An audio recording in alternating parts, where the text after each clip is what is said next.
Hey everyone, this is Lauren speaking, and me and my partner Monica did our presentation on percents and decimals, referring to chapter 17 in our books. For this lesson, the standard and objective we chose was going to be based on grade 5. So for 5th grade, we are going to add and subtract, multiply, and divide decimals to hundredths using concrete models or drawings as strategies based on place value, properties of operations, and or the relationship between addition and subtraction, relate the strategy to the written method, and explain the reasoning used.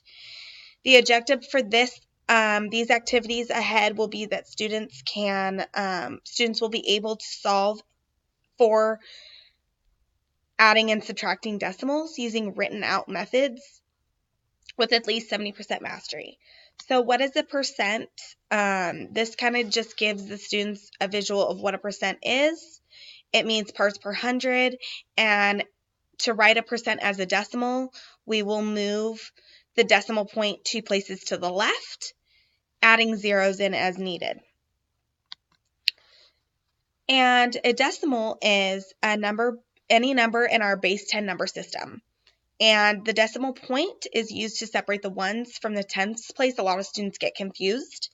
So the decimal point is there to represent the different place values. And then to multiply a decimal by 100, you just simply move the decimal point 2 places to the right instead of the left. You'll go to the right for the decimal point. And here's a couple examples of some decimals that are inputted and written as a percentage. So they are simply moving the decimal points in each of these decimals to twice to the right. So how are percents and decimals related? They are simply just a different numerical expression of the same value. Here's the sample of how we are going to represent our percents and decimals. And these grids show how we are going to shade in our 100 blocks for the next activity. This right here was our adding and subtracting introduction video, so students can get a song going in their head, helping them understand adding and subtracting decimals. And then this was our activity 1. We had the football decimal game, where students will place a game marker and start by rolling the die and moving to the left. If they land on a blank color, nothing happens. They move on. And as students take turns and land on a picture, they will draw a decimal card, and then you would have to solve that decimal card and move forward in the game. And then players must take turns, go around all the board, and then until all the pictures are covered, or 4 pictures in a row are covered, someone yells bingo, and they win. For our activity 2,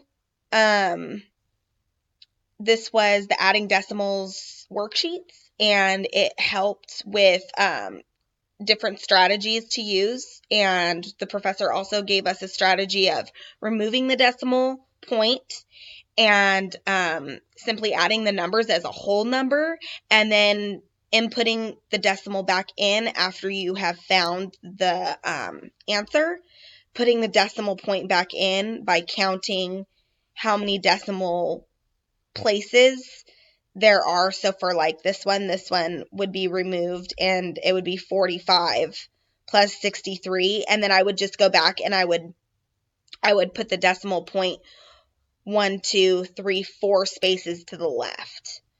So that was another strategy that he helped out with the group that really makes it a lot easier to add decimals. And then this activity was our activity number 3, and this was a Kahoot assessment plan and fun interactive kind of reflection on the lesson. And there were 6 questions with this activity. Thank you for watching.